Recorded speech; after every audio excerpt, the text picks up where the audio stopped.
man? Good morning, beautiful world. This is episode 1 of the Forestlake Morning Show. I'm your co-host, Tyler Cohen, here with... I'm your other co-host, Brendan Shulman. Brendan Shulman. Brendan, how you doing today?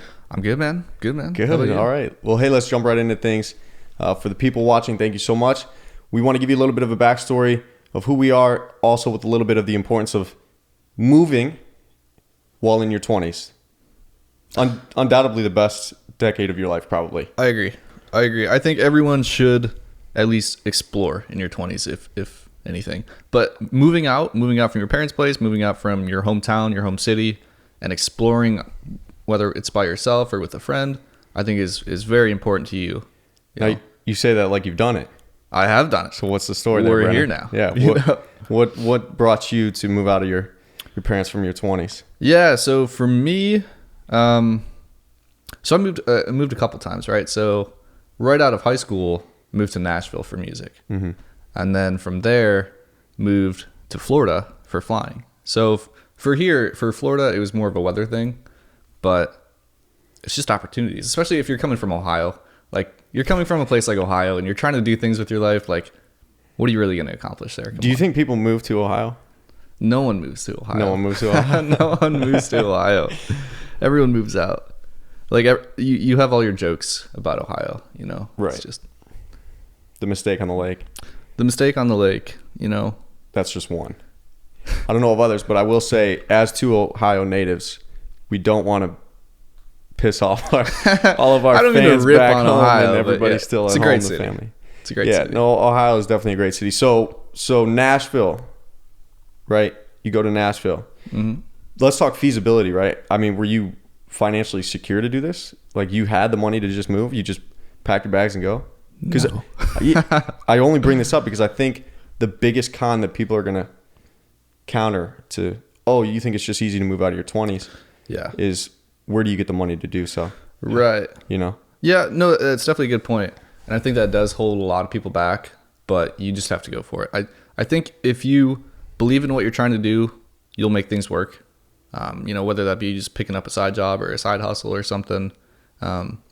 You're chasing a goal. You're chasing a goal and you're just trying to make that living and make that change in your life, and you'll make it work. Yeah. No, absolutely. Do you see yourself ever moving back to Ohio? From Florida? God, no. No. Yeah. No, sir. Certainly I can say as a follow-up to your experience, because I kind of chased you down here. Yeah, let's talk about you. Yeah. A little interesting thing with the backstory of us being Forestlake, a two-piece band here out of Tampa, originating as Ohio natives. I spent some time living in Florida for 3 years with the military. And then conveniently, Brendan and I have known each other for probably over a decade now playing music. Yeah. Conveniently, when I go from Florida to Ohio, Brendan is at the point where he's moving from, I think, Nashville to Florida. It was actually Ohio to Florida. Okay, because Nashville back to Ohio. We swapped sides, man. Yeah. So you went to Nashville back to Ohio, and then from Ohio to Florida. Yeah. Yeah. So then I came back home, and then there was about a period of 3 years, right, that you were down here, and I was back up there. Yeah, sounds about right. Before we ended up where we're at right now. Trying to write an album remotely is not the most fun thing in the world. Yes. Yeah. So Brendan and I actually stayed in touch states away, 900 miles away. I think it's about Ohio to Florida. And because he has the experience in Nashville, where you kind of learned a lot of your grassroots of production and songwriting and everything. I was making terrible music in my bedroom, and he reached out to say, hey, I can help you make this sound a little bit less bad. From there, we worked on a number of projects to which, like you just said, it became very difficult to actually songwrite, actually produce together. I would either fly down a couple times when we tried to get a little more serious with it, or you would meet up with me when you came back to Ohio. But then this idea of moving and with me chasing Brendan in a sort of way, or chasing the Sunshine State, came to mind, where, not to hate on Ohio, there's so much to do. The living expenses are great. Family and friends there. That's where we grew up. It's history almost, biggest part of my life. And I think for you as well. But, sure. But opportunity, like you said, you gotta chase something if you want to. If you just need that fresh start, you got to make it happen. I don't know how you do it. If you got to work a crap and dead end job just to get the money to make the move expense and find something here, I think is important. And that's kind of where I found myself the 3 years up. I felt the need that in order to make this project, this Forestlake project work, I had to be down here in this beautiful, great state. That's right. You know, with you. I think there's something, especially just with songwriting. I don't want to get too specific on it, but like being in the same room as someone, if you're writing the same song, like you can't get that same collaboration, that same sparks that kind of happen, the little creative insights that you pop out a word or pop out a melody or something, and then you tag along right away to it. You can't do that over voice memos. You can't do that over email, over text. Right. So making that happen, moving down here, making that happen, we've already written how many good songs, great ideas so far. Yeah. A number of things we're excited to share with people. Yeah. Yeah. And some stuff that we still are reaching out to some other people that are in different states, but in a different collaborative way. But as far as it pertaining to this band, this project, and moving out in your 20s, I think this is a representation of why moving in your 20s is so important. Just for us, it's our story, but that just means that people have their own stories to write, to tell. And we're not the only ones. We're just giving our experience. That's what this morning show is about. Don't take anything for fact unless we have the facts to back it up, but it's more so just our wisdom, our experience. And so just kind of touching on that though. Yeah. But like, say like you're born in Ohio or something, born in your hometown city, you become so accustomed to everything that city provides, and that kind of becomes like life to you. It's like everything that city has, that's life. It's great. It can be great depending on where you're at. But then you go out and you explore a new city. You know, Nashville is all the honky tonk country stuff. Florida, you got all the beautiful beaches. Just amazing. So many things happen here. But you don't realize that until you get out and explore. You know, right. It's like going to Europe or something. You know, there's so much out there. Did your parents were they born and raised in Ohio? Born and raised, both of them. Yeah, I broke the generation. You broke the generation. Broke the generation. Yeah. Now both of them are still in Ohio. Yeah. Did they ever have a desire to leave? I don't think so. No, I don't think so. I only bring that up because my parents are sort of in the same way. My mom, born and raised out of Northeast Ohio, hasn't left. I mean, stuck in Ohio. Vacations don't really count, but there's literally a bumper sticker called Stuck in Ohio, yeah. And so many people have it. Like, just get out. Yeah. Why are you stuck? You're not stuck. Just get out. Yeah. Especially if you're in your 20s, because it is the greatest. It's probably the greatest decade of your life, health wise. As long as you're blessed to have good health and for the most part opportunities. I think some people may not be afforded them, but people say your 20s are your best years. I feel like your 30s got to be your best years, because you grind, you hustle in your 20s, just try to make as much money as you can, just try to make a name for yourself, build all your passive income streams, and then the 30s is where you're actually starting to make the money. You're starting to reap some of those benefits and enjoy it a little bit. Excluding certain cases where probably people have a terrible 30s, right? Like their wife leaves them, their house is being foreclosed on or something. Yeah. I think, I kind of see what you're saying. It's just, have you lived in your 30s yet? I don't know. Can we trust you? We're going to find out. We're going to find out and see where Brendan Shulman's at in his 30s. But you're probably right. I feel like 20s, okay, actually I counter you, because this is why. Everything great that you just said about your 30s stems from what you do pretty much in your 20s, right? You kind of you're talking about your 30s as a point of where you've reached success. Maybe you sit down, settle with a family, you've had your passive incomes like you were saying, and you can explore and have this wealth that you've built to do things if you've worked hard for it. Where did you work hard for it? Should be in your 20s. Your 20s while you're young, exploring, maybe still single, finding that person that you want to settle down with, meeting people, networking, and the climb to the top is what it's about, right? Once you're at the top, I feel like you'll have a moment where you look back and say, damn, I want to have that again, But maybe that's just all perspective. Well, I mean, that's like, even now, like, we're in our 20s. Would you not like to go back to your childhood? Absolutely, I would. Exactly. In a heartbeat. Yeah. Yeah. Like you're in your 30s, you're probably like, yeah, I want to go back to my 20s. Which shows you why it's probably the best decade of your life. What you're saying, when you were 5, that was the best year of your life? No, but when I was a kid, I didn't have the responsibilities that I had now, and it was a much simpler time. I have a question for you. What? I've heard this one once, and I've asked it to a lot of people, and like the responses are so varied. So if you could go back to your childhood, if you could just restart your life completely, but you lose all your memories, would you do it? No. You wouldn't do it? No, because in order for me to enjoy it, I have to go back knowing what I've already lived. Yeah. That would make it worthwhile. You know what I mean? You can't do that, though. That's why I wouldn't do it. Yeah. If I couldn't go back to say, here's path A, here's path B. I went down path A and I didn't like it. I'm going to go down path B and see what happens. Yeah. But then you're getting into the conversation of all the different, butterfly effect type stuff. Sure. And, you don't do that. What bad things come from that plan? Mm-hmm. Which is a whole nother conversation. You never know. Why would you? Is that what you ask? You don't think you would do it? No. But a lot of people, surprisingly, just immediately would just go, yeah.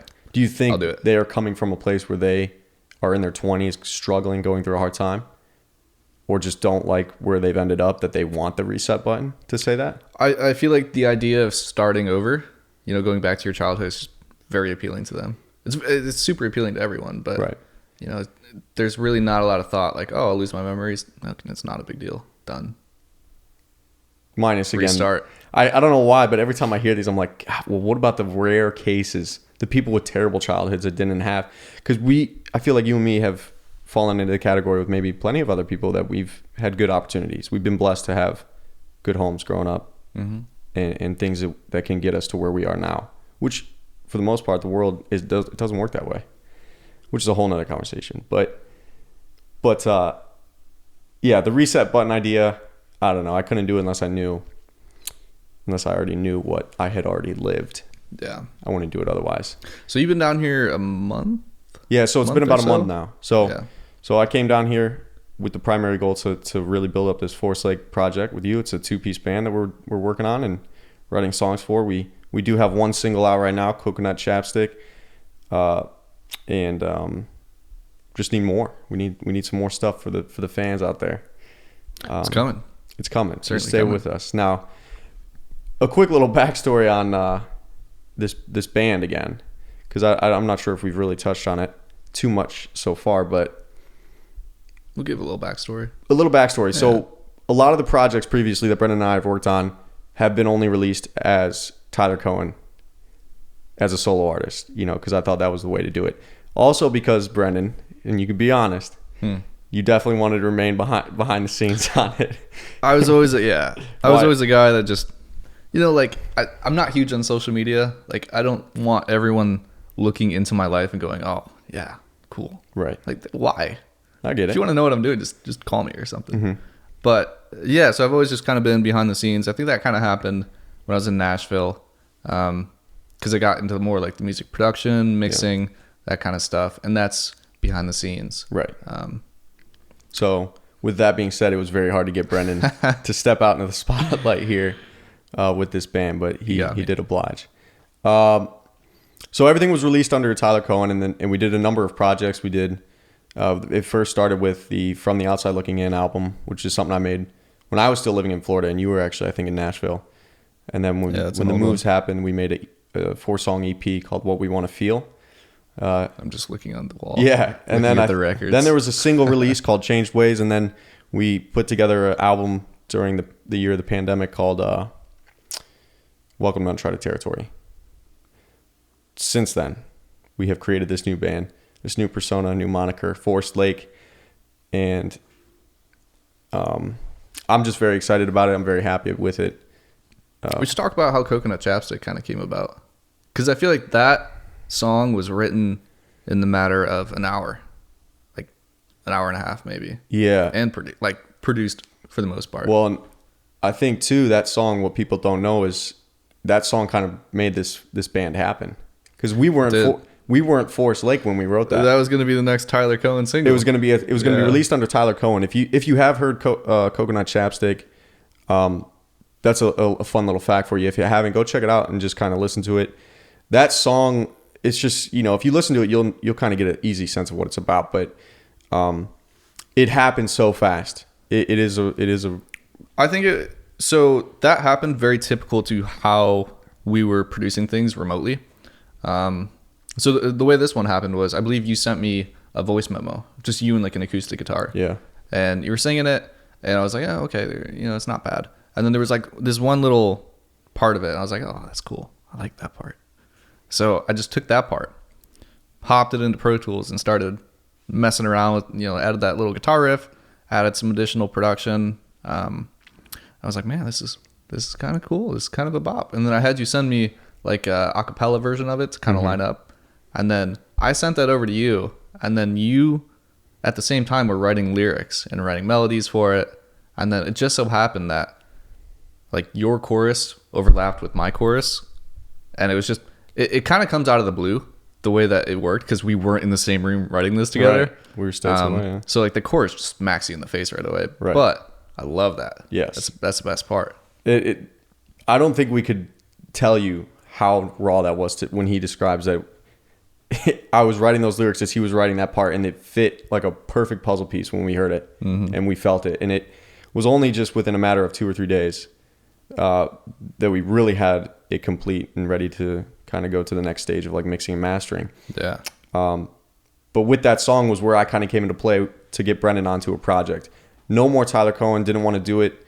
I don't want to. So let's talk Forestlake. Where did this idea come All right, from? so real quick, let me let y'all know that I'm not trying to call out any artist that goes by first name, last name, because in the industry, and we'll get into this more when we talk a lot of our music content, that people are, Justin Bieber, Taylor Swift, these big name people, Ed Sheeran, right? Their first name, last name, they've branded that because they're so beautifully talented and they make great music. But in the local scene, people do the same thing. Their first name, last name music. And I was doing that, Tyler Cohen music. It just didn't feel like I could take that any further. And then when we wrote this Coconut Chapstick song that we really loved the sound of, it was like a fresh start. It was like, the fresh start of hitting the reset button on all the things that we've worked on thus far, because we're trying to strive for great audio quality and great songwriting and great production and everything. So with the song came the idea to start a band with this guy up in the front, not behind the scenes, which took some convincing. And then the actual Forestlake moniker itself. Coming up with a band name, I actually got in touch with my sister just because she's kind of the new person behind the scenes. We like to get her criticism, and we'll slowly get her on board. We'll slowly get her on board. But anyway, so I asked her some ideas, and she jokingly said Forestlake. So growing up back in Ohio, I grew up off of Forestlake Drive in a little cul-de-sac, which was in the Forestlake neighborhood. And she jokingly decided to have us call our band Forestlake. And I took it seriously, and I loved it. And then I felt that could be a brand.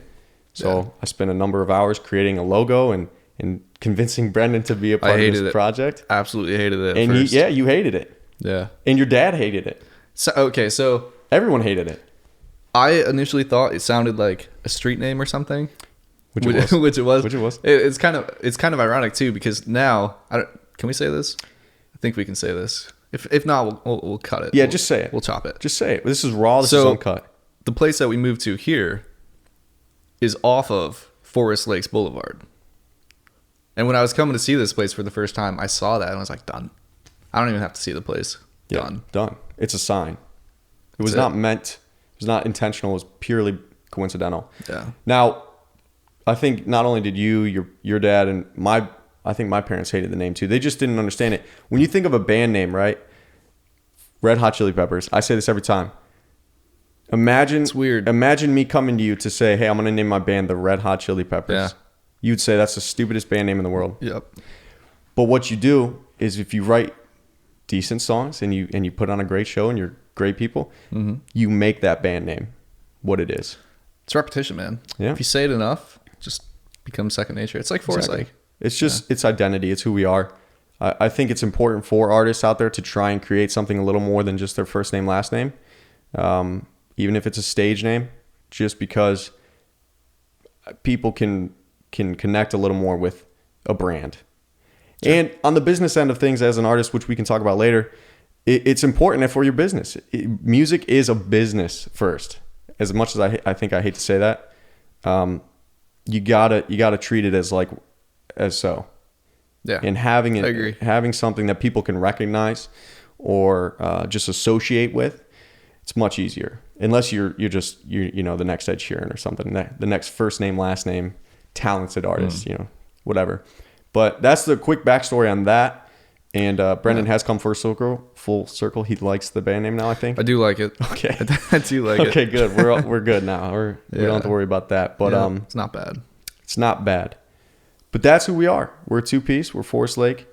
And I don't think there's any more to say about that other than Yeah, we're gonna keep coming out with these podcasts. I think we have a lot of ideas we want to touch on. Most definitely. Musically or just life in general. I think we kind of have a lot that we want to talk about. Yeah. So we'll definitely be sharing that and trying to get these out as often as possible. But this is the first one. This is the first big one. Step. It is a big step. It is a reflection of moving out and why it's important to move out in your 20s, which we could have gone into much more depth, but it's on the surface. It's on the surface level right now. We're trying to keep things just simple for everybody. With that all being said, we thank you so much, all of you watching, supporting us, staying through the thick and thin to wait for our next release, which will be coming out very soon. We don't want to say anything about that yet, right? It's very long. We'll wait for that, but we do have some great stuff coming up. Great stuff as in we're just happy to share it with you. You'll be the judge of how great it is. So, all right, man. Yeah. Good first episode. That's a wrap. That's a wrap, man. We'll see ourselves sitting here in a day or two. Yeah. Yeah. All right, man. Cool. All right. Thank you.